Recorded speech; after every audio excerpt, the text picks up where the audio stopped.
तो दोस्तों आज मैं एक्सप्लेन करने वाला हूँ एक बहुत ही बेहतरीन और interesting proper supernatural horror movie को, जो कि अभी रिसेंटली ही रिलीज हुई है। इस मूवी का नाम है सेंट कैथरीन। ये असल में एक हॉरर एंथोलॉजी सुपरनैचुरल मूवी है और इस मूवी के अंदर हम अलग अलग सेगमेंट्स या फिर ये कहूँ कि अलग अलग कहानियां देखेंगे जो कि प्रॉपर डीमंस और इस रिचुअल से रिलेटेड ही होने वाली है, जो कि एक मेन कहानी के अंदर आकर जुड़ जाती हैं। तो आपको देखने में काफी मजा आएगा। और रिसेंटली मैंने एक रियल खौफनाक केस को कवर किया है, इन केस आपने मिस कर दिया है जाकर देख लीजिए। उसका लिंक आपको नीचे डिस्क्रिप्शन, पिन कमेंट दोनों में मिल जाएगा। तो चलिए अब बिना किसी देरी के चलते हैं सीधा वीडियो की तरफ। तो कहानी की शुरुआत में हम फादर टेड केसी को देखते हैं। टेड एक अंडरग्राउंड टनल में आता है जहां पर वो किसी के ऊपर एग्जॉर्सिज्म रिचुअल परफॉर्म कर रहा था, लेकिन तभी वहां पर उसे किसी के गुर्राने की आवाज आती है जो कि डीमन की थी। फादर टेड उसे जाकर देखते हैं और डर जाते हैं और यहीं पर ये सीन कट होता है। जिसके बाद हम एक लड़की को देखते हैं जो कि एक चर्च इंस्टीट्यूट में थी। उस लड़की के ऊपर भी एक रिचुअल परफॉर्म किया जा रहा था जो कि दूसरी नन यानी कि सिस्टर परफॉर्म कर रही होती है। उस लड़की के चेहरे पर एक पट्टी पहनाई जाती है, जिसके बाद उसे एक रूम के अंदर भेज दिया जाता है जहां पर काफी सारे सामान पड़े हुए थे और उन सामानों में से एक सामान वो उठा भी लेती है जो कि एक हैंड मिरर होता है। जिसके बाद उसको एक विजन आता है और यहीं पर हमारी पहली कहानी शुरू होती है। हम उस लड़की के विजन में देखते हैं जहां पर हम सैरा नाम की एक लड़की को नोटिस करते हैं जो कि लिन नाम की एक लेडी के पास बैठी हुई थी। लिन असल में सैरा की मदर को काफी अच्छे से जानती थी और मैं आपको बताना चाहूंगा कि सैरा की माँ अब इस दुनिया में नहीं है और यहाँ लिन के साथ सैरा मूवी देख रही होती है। अब मूवी देखते देखते सैरा को ऐसा एहसास होता है जैसे उसके आसपास कोई हो और उसे हर वक्त किसी की प्रेजेंस फील हो रही थी, जैसे कि उसे लगातार कोई देख रहा है। कभी कभी तो उसको ऐसा भी लगता जैसे उसके साथ कुछ बहुत ही बुरा होने वाला हो, जिस पर लिन कहने लगती है कि जब वो उसकी उम्र की थी तब उसके साथ भी ऐसा ही हुआ करता और वो भी बिल्कुल ऐसे ही डरती थी। लेकिन फिर उसकी माँ मतलब कि सैरा की माँ ने उसको संभाला था। उसकी माँ ने लिन को बताया कि वो जो कुछ भी देख रही है वो उसके माइंड में चल रहा है। लेकिन ऐसे ही एक दिन लिन को एक किताब मिली एक रिलेटिव के घर पर, जिसके अंदर सुपर नेचुरल और डार्क बीइंग्स के बारे में लिखा था जिन्हें लीचेस बोला गया है। जैसे हर इंसान के साथ एक एंजल होता है, वैसे ही हर एक सोल के साथ एक लीच भी जुड़ा होता है। लेकिन ये तुम्हारी हेल्प नहीं करते बल्कि तुम्हारे फियर और सैडनेस से फीड करते हैं। बेसिकली आप इनको डीमंस कह सकते हो। यानी कि जब तुम अकेले होते हो और इमोशनली वल्नरेबल होते हो तब ये सबसे ज्यादा एक्टिव हो जाते हैं। तुम जितना ज्यादा डरोगे, टूटोगे या फिर होपलेस फील करोगे, ये उतने ही शक्तिशाली बनते जाते हैं। और ये सिर्फ एक हॉरर कॉन्सेप्ट नहीं है बल्कि ये एक मेटाफर भी है, जिसका मतलब ये है कि असल जिंदगी में जो नेगेटिव इमोशंस होते हैं जैसे कि डर, दुख की भावना या फिर कोई ट्रॉमा, वो हमारे अंदर ही अंधेरा क्रिएट कर देते हैं और हमारा ही मेंटल स्टेट वीक होता जाता है। और ये जो लीच वर्ड है वो एक तरह का सिंबोलिज्म है उन इनर डीमंस के लिए जो कि हमारे लो पॉइंट्स पर ताकतवर होते जाते हैं। खैर यहाँ पर लिन सैरा को एक तरीका बताती है कि इनसे कैसे बचा जा सकता है। एक रिचुअल बताती है जिससे इन लीचीज से बचा जा सकता था और यही रिचुअल लिन ने भी किया था, जिसके बाद से उसे दोबारा कभी भी डर फील नहीं हुआ। और ये सेम चीज सैरा की माँ के साथ भी होती थी, लेकिन उन्होंने भी इन सब रिचुअल वगैरह पर भरोसा नहीं किया था और उसे लग रहा था कि वो दवाइयों से या फिर मेडिसिन से ठीक हो जाएगी, लेकिन ऐसा नहीं हो पाया। अब लिन जो होती है वो सैरा को इस रिचुअल के बारे में बताती है कि उसे किस तरह से इसको परफॉर्म करना है। इसके अंदर 4 मेथड्स बताए गए हैं। पहला है इनकैंटेशन, मतलब कि मंत्र वगैरह बोलना। दूसरा है मैनिफेस्टेशन। तीसरा यहाँ पर हमें नहीं बताया जाता और चौथा है रेवलेशन। अब यहाँ पर लिन उसे एक मंत्र बताती है जिसके बाद सैरा रिचुअल करना शुरू करती है। वो मंत्र पढ़ने लगती है और ये मंत्र होता है स्पिरिचुअस नॉक्टे ऑस्टेंडेड, जिसका मतलब होता है स्पिरिट सामने आओ। और उसके हाथों में एक मिरर भी होता है ताकि वो लीच को देख सके। लेकिन तभी उसे एक डीमन मिरर के अंदर दिखाई देता है जिसे देखकर वो मिरर ही फेंक देती है। जिसके बाद उसकी माँ उसके सामने आती है। इसको देखकर वो काफी हैरान रह गई थी। यहाँ पर उसकी माँ उसके कानों में कहती है कि अब वो आजाद है और इतना कहने के बाद उसकी माँ लिन में बदल जाती है और वो सैरा को स्टैब कर देती है, जिससे कि सैरा वहीं पर बेहोश हो गई थी। जिसके थोड़ी देर बाद जब उसकी आंख खुलती है तब उसने अपने पेट पर चेक किया था जहाँ पर स्टैब का निशान भी था। अब इसके बाद में सैरा एक हथौड़ी लेकर आती है अपने सेल्फ डिफेंस के लिए और लिन के पास जाती है जहां पर लिन उसे टीवी देखते हुए ही मिलती है, लेकिन वो बिल्कुल भी हिल डुल नहीं रही थी। ऐसा लग रहा था कि जैसे वो जम सी गई हो। जिसके बाद सैरा को लिन की आवाज टीवी में से आने लगती है। अब सैरा लिन से बात करने की कोशिश करती है, लेकिन सैरा की आवाज सुनकर लिन हंसने लगी थी। दरअसल यहाँ पर सैरा एक दूसरे डायमेंशन में फंस चुकी थी। जिसके बाद हम लिन को देखते हैं जो कि सैरा की लाश को देखकर हंसती है, और यहाँ पर हमको पता चलता है कि जो लिन ने सैरा से रिचुअल करवाया था वो असल में एक ऑफरिंग का रिचुअल था। और अब ये विजन देखकर वो लड़की खून की उल्टी करती है और जोर से चिल्लाने लगती है। अब यहाँ जो विजन उस लड़की ने देखा था उसमें सेम मिरर था जो कि उस लड़की ने उठाया, मतलब कि ये मिरर जो था वो उसी हादसे से जुड़ा हुआ था। तो बात करते हैं स्टोरी के बारे में। तो यहाँ पर जो लिन थी वो उसने सैरा से जानबूझकर रिचुअल करवाया था, और यहाँ लिन ने ये रिचुअल करवाकर सैरा को डेविल के हवाले कर दिया, या फिर ये कहें कि डीमन रेल्म के अंदर भेज दिया। ऑब्वियसली उसका इसके अंदर कुछ तो फायदा हुआ होगा, शायद उसने वेल्थ के लिए या फिर हेल्थ के लिए ऐसा किया हो। हालांकि सैरा ने उस पर ट्रस्ट किया था इस चीज को लेकर, लेकिन उसने भरोसे को तोड़ दिया, जो कि इंसानी फितरत को भी दर्शाता है कि अपने सेल्फिश नेचर के चलते एक इंसान दूसरे इंसान का फायदा इजीली उठा सकता है। एनीवेज, अब इसके बाद सीन आता है सेंट कैथरीन इंस्टीट्यूट पर, जहां पर हम डिटेक्टिव मिलर को देख पाते हैं जो कि एक लड़की एली को लेकर चर्च आए हुए थे। अब यहाँ मिलर सिस्टर एलिजाबेथ को उस लड़की के बारे में बताते हैं जो कि एक अनाथ है। वो बताते हैं कि इस लड़की को फादर टेड गेसी द्वारा किडनैप किया गया था, और फादर टेड गेसी को हमने शुरुआत में देखा था, और उसने उसके ऊपर कुछ ऐसी चीजें की हैं जो कि ट्रॉमेटाइजिंग थी। वो उस पर कुछ अजीब से रिचुअल करता था, और ये लड़की उसे एक अंडरग्राउंड टनल से मिली थी। मिलर चाहता था कि वो उस लड़की को अपने साथ रखे क्योंकि वो ठीक नहीं थी और वो ट्रॉमा में थी और उसे स्पिरिचुअल हीलिंग की जरूरत है, जिसको सुनकर सिस्टर एलिजाबेथ मान जाती है। खैर, मिलर के जाने के बाद में सिस्टर एलिजाबेथ एली को बताती है कि आज से यही उसका घर है, और फिर रात में सिस्टर एलिजाबेथ एली को उसका बेडरूम दिखाती है और वहां से चली जाती है। अब उसके जाने के बाद एली सो गई थी, लेकिन एली को अभी भी उस टनल के नाइटमेयर्स आने लगते हैं, जहां पर हमने देखा कि एली उस टनल के अंदर थी, लेकिन उसको वहां पर एक डीमन भी दिखाई देता था जो कि शायद अब एली के अंदर मौजूद है। अब अगले दिन एली चर्च में थी कि तभी वहां सिस्टर एलिजाबेथ आती है, और सिस्टर एलिजाबेथ को ये बात पता थी कि एली ने पिछली रात को एक डरावना सपना देखा, और उसे ये भी पता था कि उसके साथ कुछ भी नॉर्मल नहीं है। अब यहाँ वो एली को ये कहती है कि वो लोग मिलकर उसे ठीक करेंगे, उसे उसके पास ट्रॉमा और जो कुछ भी चल रहा है उसे ओवरकम करने में हेल्प करेंगे। जिसके बाद वो उसे अपने साथ ले जाती है, जहाँ बाकी सिस्टर्स मिलकर उसकी आंखों पर पट्टी बांधती हैं। और यहाँ पर हमको पता चलता है कि जिस लड़की ने वो मिरर उठाया था वो कोई और नहीं बल्कि वो एली ही थी।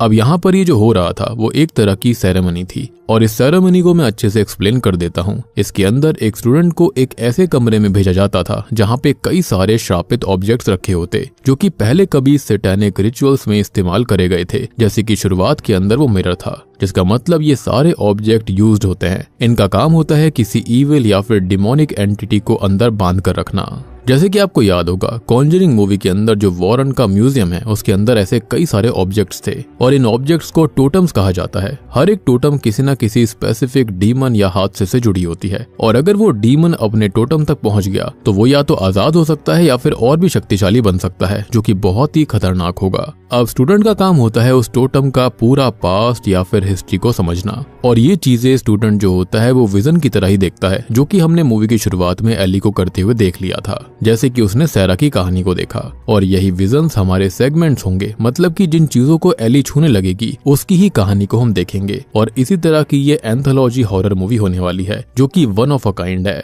क्योंकि हमने यहाँ पर प्रॉपर हॉरर मूवीज वाली एंथोलॉजी को काफी कम देखा है, वो भी इस तरह की चर्च और डीमन रिलेटेड एंथोलॉजीज को। खैर, यहाँ पर एली का काम था टोटम के अंदर जो इविल एनर्जी बंद है उसका सच ढूंढना और उस एंटिटी को सप्रेस या फिर डिस्ट्रॉय करना जो कि उस टोटम से जुड़ा हुआ है। और ऐसा अगर वो करती है तो वो खुद के अंदर से भी उस शैतानी शक्ति को अलग कर सकती थी। और ये पूरा प्रोसेस एक डार्क और टेरिफाइंग जर्नी जैसा होता था, जहाँ पर हर एक ऑब्जेक्ट अपने अंदर एक खतरनाक हॉरर स्टोरी छुपाए होता है। और जैसा कि हमने ऑलरेडी देखा था कि एली को उस रूम के अंदर उस पट्टी को बांधकर भेजा गया था, जो कि होली पट्टी होगी, जिसमें कर्स्ड ऑब्जेक्ट या फिर टोटम रखे हुए थे। अब उसमें से वो एक और टोटम उठाती है, जिसके बाद उसे उस टोटम की हिस्ट्री का एक विजन आता है। उस विजन के अंदर एक प्रेग्नेंट लेडी थी जो कि बेड से बंधी हुई थी, साथ ही साथ उसे इंटरनल ब्लीडिंग भी हो रही होती है, विच मीन्स कि उसकी डिलीवरी का टाइम आ चुका था। तभी वहां पर वो आदमी भी आ जाता है जिसने कि उस लेडी को बांध कर रखा था, जो कि शायद उसका पति हो सकता है। अब उसने उसे बांध कर क्यों रखा था वो अभी आपको आगे पता चलेगा। वो लेडी उस आदमी से पानी मांगती है और इसी बीच वो आदमी उसको पानी देता है, लेकिन पानी पीने के बाद वो उसे जान से मारने की कोशिश करता है, लेकिन वो लेडी उसे लात मारकर खुद को आजाद कर लेती है और वहां से रेंगते हुए दीवार के पास जाती है जहां पर उसके पेट से बच्चा बाहर आने लगा था और वो वहीं बच्चे को जन्म दे देती है। ये देखकर वो व्यक्ति उस बच्चे को खत्म कर देता है और यहाँ पर आता है एक शॉकिंग ट्विस्ट। दरअसल ये लेडी जो होती है वो डेविल की वेसल थी, जो कि शैतान के बच्चे को जन्म देगी, लेकिन हर बार ये आदमी पैदा हुए बच्चे को खत्म कर देता था। अब वो लेडी फिर डीमन से या फिर डेविल से पजेस होकर कहती है कि बच्चा तो पैदा होकर रहेगा, और तभी वो दोबारा अपने आप ही प्रेग्नेंट हो गई थी। वो आदमी अब कुछ कर पाता, लेकिन इससे पहले वहां पर डेविल खुद आ चुका था। वो उस आदमी को ऑर्डर देता है कि वो उसके न्यू बॉर्न बेबी को अपने ब्लड से बैप्टाइज करे, और इतना कहते ही वो आदमी अपना गला ही चीर लेता है और फिर पैदा होता है 666, मतलब कि शैतान का बच्चा, यानी कि इससे पहले वो 665 बच्चों को खत्म कर चुका था।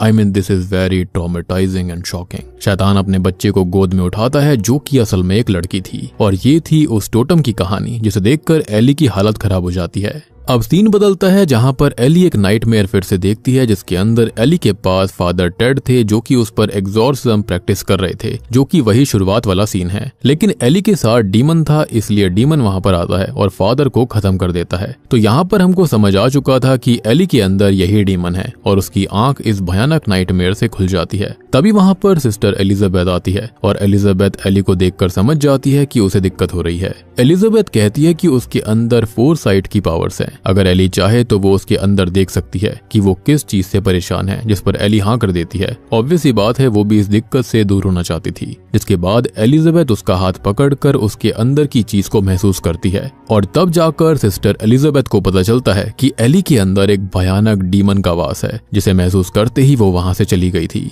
जिसके बाद दोबारा सेरेमनी शुरू करने का वक्त आ चुका था, लेकिन एलिजाबेथ मदर सुपीरियर सूजन को ये करने से मना करने लगती है और सूजन को बताती है कि उन्हें एली को यहाँ से भेजना होगा, क्योंकि एली के अंदर कुछ बहुत ही ज्यादा ईविल और डार्क चीज है, जो कि इंस्टीट्यूट के लिए खतरा हो सकती है। और तो और एली कई बार सेरेमनी के अंदर फेल हुई है, जो कि इस चीज का इशारा है कि एली के साथ कुछ तो ठीक नहीं है। तब सूजन चिल्लाकर उसे कहती है कि वो लोग किसी को जज नहीं करते, बल्कि मुश्किल में पड़े हुए लोगों की मदद करते हैं। और ये कहकर वो लोग एली को फिर से सेरेमनी में लेकर आते हैं, जहाँ पर इस बार एली एक चाबी को चुनती है, जिसके बाद उसे चाबी के पीछे की कहानी पता चलती है। जहाँ पर कहानी के अंदर हम इमाम को देख पाते हैं, जो कि खालिद नाम के एक आदमी के घर जाता है। दरअसल खालिद की बीवी की हालत काफी खराब थी, क्योंकि उसके अंदर एक जिन आ गया था और इमाम यहाँ पर उस जिन को उसके शरीर से निकालने ही आए थे।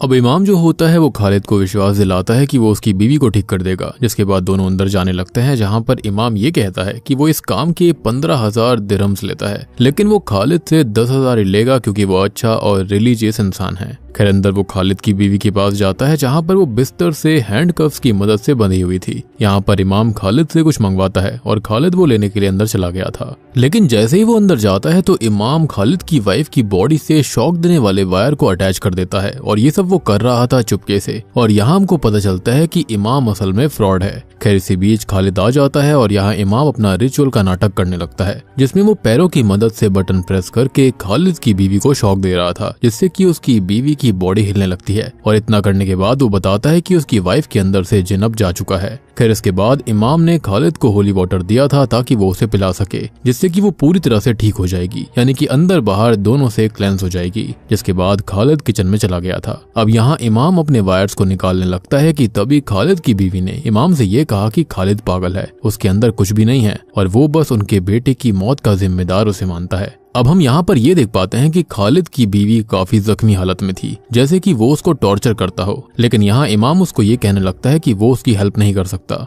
जिसके बाद वो खालिद के पास जाता है, जो कि चिकन काट रहा था। अब यहाँ इमाम अपने पैसे लेने आया था, जहाँ पर खालिद ये कहता है कि उसे ऐसा लगता है कि उसकी बीवी के अंदर से वो जिन अभी तक गया नहीं है। और यहाँ खालिद उससे पूछता है कि क्या उसका कोई बेटा है, जिस पर इमाम बताता है कि उसकी एक बेटी है।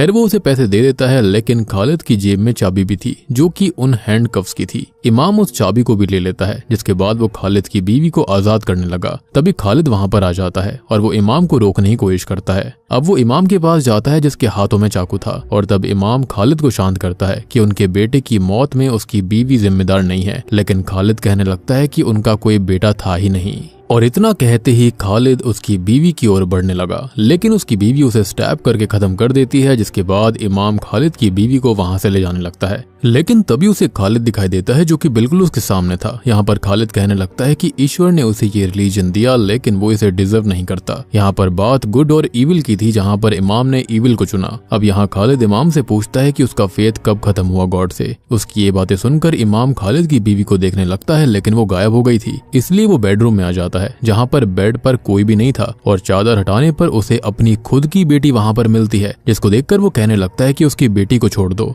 तब पीछे से उसे खालिद की बीवी की आवाज आती है जो कि उसे ये कह रही थी कि क्या वो अब भी नहीं समझा, और वो यहाँ पर है उसके कमजोर फेथ की वजह से। उसने गॉड को धोखा दिया है। और यहाँ इमाम उसकी बेटी को छोड़ने के लिए कहता है, लेकिन उसकी बेटी वहां से गायब हो जाती है। ये देखकर इमाम वहां से भागने लगता है, जहाँ पर उसे खालिद की लाश भी दिखाई देती है। खैर वो वहां से बाहर निकलने लगता है, लेकिन बाहर उसे कुछ नहीं मिलता सिवाय अंधेरे के, और यहीं पर ये कहानी खत्म हो जाती है। तो इस स्टोरी में हमें एक इमाम के बारे में बताया गया है जो कि असल में एक फ्रॉड था, एक स्कैमर था। अब देखो यहाँ पर इमाम की चाल की वजह से उसके साथ में बुरा हो रहा था। मुझे लगता है कि वो अब तक ऐसे ही कर्म करता आ रहा होगा, जिसके चलते इस बार वो वाकई में डीमंस और जिन्स के जाल में फंस गया। वो हेल तक पहुंच गया था, और हम इस जगह को हेल ही बुलाएंगे। और खालिद और उसकी बीवी जो थी वो असल में जिन्स ही होंगे, और शायद से वो उसको सबक सिखाना चाहते होंगे। यानी कि खालिद के कर्मों की वजह से वो हेल में था, जहाँ पर उसे उसके किए की सजा मिलेगी। अब ये हिस्ट्री देखने के बाद में एली जो होती है उसकी तबीयत बहुत खराब हो जाती है, जिसका मतलब वो भी एक टोटम के डीमन को हरा नहीं पाई थी, क्योंकि उसके अंदर का डीमन उसे ऐसा करने नहीं दे रहा था, और वो इस बार भी फेल हो जाती है। खैर इसके बाद हम एली को गॉड से प्रे करते हुए देखते हैं, जहाँ पर वो डरी हुई नजर आ रही थी। तभी उसे वो डीमन दिखता है, और इसके बाद हमको एक सीन को दिखाया जाता है जिसमें डीमन ने एली को पजस करके फादर टेड को खत्म कर दिया था, और अभी भी ये डीमन एली को पजस कर लेता है, जिसके बारे में किसी को पता नहीं था। जिसके बाद सेरेमनी दोबारा शुरू होती है, जहाँ पर इस बार एली एक क्रॉस नेकलेस को उठाती है, जिसके बाद हमें उस क्रॉस नेकलेस यानी कि टोटम की कहानी बताई जाती है। तो ये कहानी एलिस नाम की लड़की की होती है, जिसका अफेयर लूथर नाम के आदमी के साथ था। खैर इसके बाद सीन चेंज होता है, जहाँ पर एलिस के घर पर एक रिलीजियस कम्युनिटी बैठी हुई थी, जिसके अंदर सारी की सारी लेडीज होती हैं। इन सब में एक लेडी कम्युनिटी की लीडर थी जो कि ओल्ड है। इसी बीच वो लोग वहां पर ट्रीट मतलब की पार्टी कर रहे थे, जहाँ का कुछ खाना रोटन था यानी कि सड़ा हुआ। खैर इसके बाद वो लोग प्रेयर शुरू करते हैं, और वो लोग प्रेयर कर रहे थे कि इसी बीच उनमें से एक लेडी रोंडा जो होती है वो इमोशनल हो जाती है, क्योंकि उसका पति उसे अब प्यार नहीं करता। इवन रोंडा को तो ये भी लगता है कि उसके पति का किसी के साथ अफेयर चल रहा है। अब इस बात को सुनकर एलिस घबरा गई थी, और एलिस को काफी अनईजी फील हो रहा था। वो जल्दी से बाथरूम जाकर रिलैक्स होती है, जिसके बाद वो दोबारा उन लेडीज के बीच जाने लगी, लेकिन वहां अब कोई नहीं था। वो सब वहां से उठ चुके थे, और वहीं पर रखे बेबी मॉनिटर से आवाज आ रही होती है, जहां पर कम्युनिटी लीडर उसे बुला रही थी। इसका मतलब वो लोग एलिस के बेबी के रूम में थे। लेकिन ये सुनकर एलिस जल्दी से अपनी बेबी डॉटर कोरा को चेक करने जाती है, लेकिन वहां पर उसकी बच्ची नहीं थी। लेकिन उसे बेबी मॉनिटर से उसके रोने की आवाज आ रही होती है। अब तभी वो ये सुनकर नीचे जाती है अपनी बेटी कोरा को ढूंढने के लिए, लेकिन वो चारों ओर देखती है तो वहां पर कोई भी नहीं था। अब तभी वो नोटिस करती है कि वहां पर वो चारों लेडीज आ गई थी, और वो उसे बैठने के लिए बोलती हैं, और उसे कन्फेस करने के लिए कहती हैं जो उसने किया है। यहाँ पर एलिस कन्फेस करती है कि वो अपने पति वॉल्टर को इग्नोर करती हुई आ रही है, और उसे कोई बच्चा भी नहीं चाहिए था, और वो अच्छी माँ बिल्कुल नहीं है। और ये सब वो कन्फेस कर देती है, लेकिन वो लोग उससे कुछ और ही सुनना चाहते थे, यानी कि यहाँ पर वो कुछ और कर रही थी। अब एलिस इस पर चुप हो जाती है। अब तभी वहां पर रोंडा एक क्रॉस नेकलेस लेकर आती है, जो कि उसे उसके पति लूथर के पास से मिला था। दरअसल ये नेकलेस एलिस का ही था, और इससे साफ पता चलता है कि एलिस का अफेयर लूथर के साथ चल रहा था, और यही बातें वो लेडीज कर रही थी शुरुआत में, जिसके चलते रोंडा यहाँ पर काफी दुखी हो जाती है। अब यहाँ पर उसने ये सारी बातें कन्फेस कर ली थी, जिसके बाद इस ग्रुप की लीडर उसे किताब देती है जिसमें गॉड से माफी मांगने के लिए चैंटिंग लिखी हुई थी। लेकिन ये सब पढ़ते पढ़ते एलिस उस किताब को गिरा देती है, जिसके बाद वो चारों उसके लिए उस चैंटिंग को पढ़ते हैं। लेकिन एलिस के हाव भाव चेंज हो गए थे। यहाँ पर लीडर को ऐसा लगता है कि उसके अंदर डीमन है, इसलिए लीडर उसे मारती है ताकि डीमन बाहर आ सके। और एलिस को मारने का चांस वो रोंडा को भी देती है, लेकिन रोंडा उसे मार नहीं पाती। हालांकि उसके अंदर गुस्सा बहुत था, खैर अब एलिस उनके बीच से भागकर एक रूम में आ गई थी। अब इसी बीच वो चारों भी उसके पीछे थे, लेकिन उनमें से एक को ये सब पसंद नहीं आ रहा था और इसलिए वो पुलिस को बुलाने लगती है, लेकिन लीडर उल्टा उसे मारकर बेहोश कर देती है। जिसके बाद वो तीनों एलिस के रूम में आ गए थे, जहाँ पर एलिस के ऊपर चादर थी। अब जैसे ही लीडर चादर हटाती है वैसे ही एलिस उसे डिमोनिक फॉर्म में मिलती है और यहीं पर ये कहानी खत्म हो गई थी, यानी कि इस टोटम की। तो यहाँ पर जो एलिस का डीमन फॉर्म था वो उसके अंदर की बुराइयों को दर्शाता था। ना ही वो एक अच्छी बीवी थी, ना ही एक अच्छी माँ थी। साथ ही साथ उसका अफेयर किसी और के साथ भी चल रहा था, जिससे कि रोंडा को काफी दुख हुआ।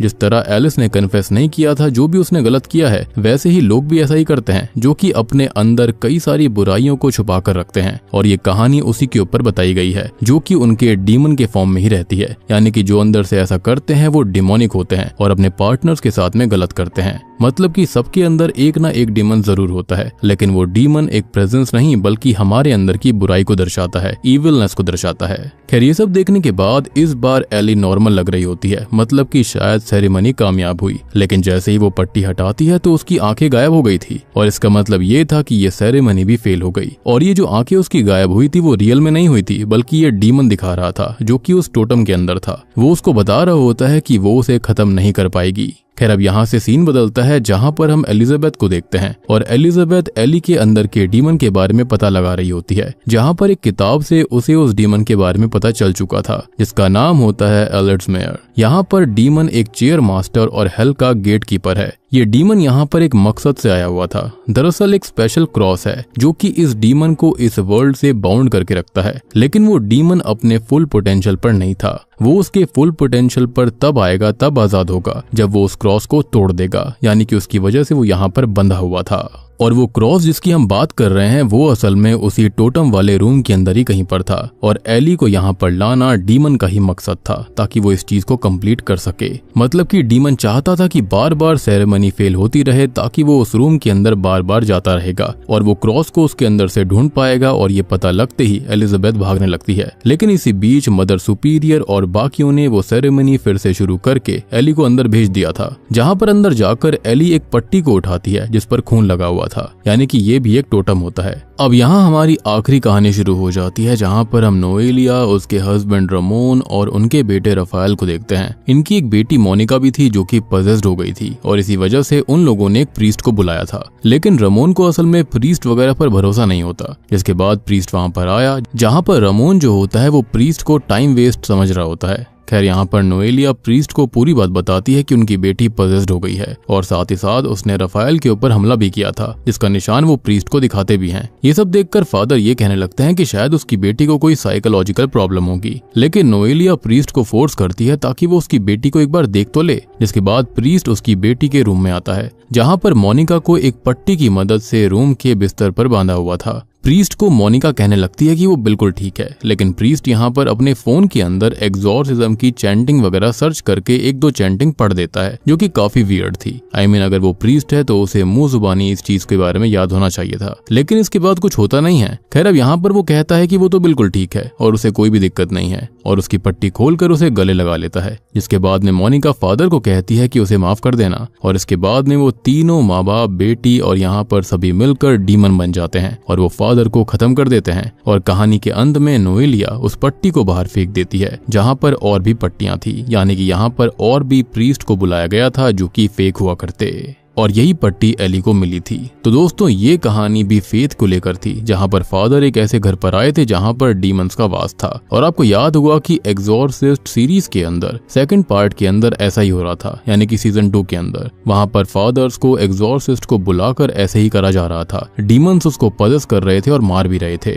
खैर अब यहाँ पर ये डीमंस फादर को मारना चाहते थे, इसलिए उन्होंने ये सब नाटक किया। और अगर फादर का फेथ बिल्कुल स्ट्रांग होता तो वो ऑलरेडी पता लगा लेते कि ये लोग डीमंस हैं। और फादर ने अंदर एग्जॉर्सिज्म करने के लिए भी गूगल के ऊपर सर्च किया, जिसका मतलब ये था कि ये फादर भी फर्जी था और इसका फायदा उठाकर डीमंस ने उन्हें खत्म कर दिया। और यहाँ पर उन डीमंस ने कईयों को खत्म किया होगा। खैर अब ये देखने के बाद एली उस क्रॉस को ढूंढने लगती है और वो उसको मिल गया था, यानी कि डीमन को मिल गया था। अब बाहर मदर सुपीरियर एली का इंतजार कर रही होती है है कि तभी सिस्टर एलिजाबेथ आकर मदर सुपीरियर को सब कुछ बता देती है कि आखिर माजरा है क्या। लेकिन तब तक काफी देर हो गई थी और एली के अंदर का डीमन उस क्रॉस को तोड़ने में लग गया था। लेकिन एलिजाबेथ उसे पकड़कर लेटा देती है, जिसके बाद वो लोग उसी क्रॉस की मदद से उस डीमन को हेल भेज देते हैं। और मैं यहाँ पर आपको बताना चाहूंगा कि एलिजाबेथ इसलिए काफी स्ट्रांग थी क्योंकि उसके अंदर एक शक्ति होती है, फोरसाइट होती है। और स्टार्टिंग में हमने देखा था कि एक लड़की के ऊपर ये लोग इस तरह का कुछ कर रहे थे, यानी कि क्रॉस की मदद से, तो वो कोई और नहीं बल्कि एली ही थी।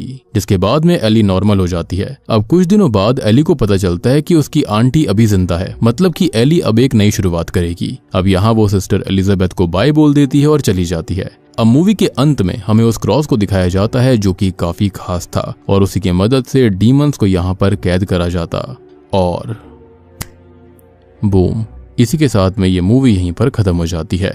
तो दोस्तों, ये थी सेंट कैथरीन फिल्म की कहानी, जो कि उम्मीद करता हूँ कि आपको पक्का पसंद आई होगी। ये एंथोलॉजी हॉरर मूवी काफी इंटरेस्टिंग थी, काफी डिफरेंट थी। यहाँ पर सबसे बड़ी बात यह है कि नॉर्मल हॉरर एंथोलॉजीज के अंदर और सारी चीजें होती हैं, लेकिन यहाँ पर डीमंस और ये सारी चीजें जुड़ी हुई थी, जो कि काफी बढ़िया है। तो यहाँ पर फेथ के बारे में भी दिखाया गया है कि कैसे लोग यहाँ पर फेक चीजें करते हैं, फेक एग्जॉर्सिज्म करने की कोशिश करते हैं, लोगों को ठगने की कोशिश करते हैं, लेकिन जब डीमंस इंसानों को ठगेंगे तो क्या होगा, यहाँ पर वो दिखाया गया। यहाँ पर जो थीम थी वो फेथ, रिलीजियस बिलीफ, ट्रॉमा पर थी, जिसमें अलग अलग कहानी के जरिए हमको ये सब दिखाया गया। और उम्मीद है कि आपको ये मूवी जरूर पसंद आई होगी। बाकी यहाँ पर समझाने जैसा कुछ है नहीं। एली थी, उसके अंदर एक डीमन होता है जो कि काफी शक्तिशाली था और वो एक ऐसे रेलिक को ढूंढ रहा था, ऐसे क्रॉस को ढूंढ रहा था जिसको तोड़कर वो खुद को आजाद कर पाएगा, फुल पावर में आ पाएगा। लेकिन अल्टीमेटली ऐसा हो नहीं पाता। और यहाँ पर जो रूम के अंदर टोटम्स थे, उसके जरिए हमको काफी सारे केसेस दिखाए गए, काफी सारी कहानियां दिखाई गई थी, जो कि एक बड़ी कहानी के अंदर आकर आपस में जुड़ जाती हैं। तो उम्मीद करता हूँ कि आपको ये वीडियो और एक्सप्लेनेशन अच्छी लगी होगी। अच्छी लगी है तो वीडियो को लाइक कर दीजिए, चैनल के ऊपर नए हैं तो सब्सक्राइब कर लेना। और रिसेंटली मैंने एक केस को कवर किया है जो कि इस हॉरर घटना से भी ज्यादा खतरनाक है। इन केस आपने मिस कर दिया है, जाकर देख लीजिए, उसका लिंक आपको नीचे डिस्क्रिप्शन, पिन कमेंट दोनों में मिल जाएगा। तो मैं आप सबको मिलता हूँ अगली वीडियो के साथ में, तब तक के लिए